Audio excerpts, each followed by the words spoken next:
Napakaganda ng samahan ni Jericho Rosales at Janine Gutierrez sa kanilang pagbisita sa National Museum sa Manila.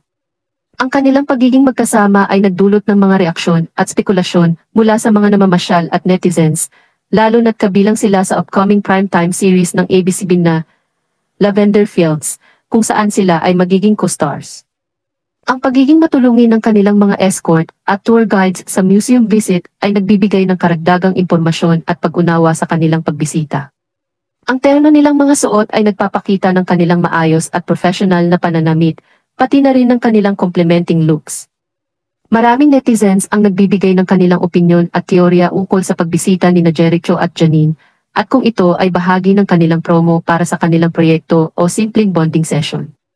Ang posibilidad ng date ay isa ring tanong na bumabagabag sa isipan ng ilan, subalit walang opisyal na pahayag mula sa kanilang mga kampo hinggil dito.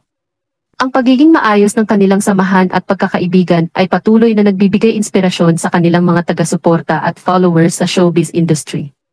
Sa kabila ng mga spekulasyon at intriga, ang mahalaga pa rin ay ang respetuhin ang kanilang privacy at personal na buhay habang sila ay mahusay na nagtatrabaho sa kanilang mga proyekto at karera.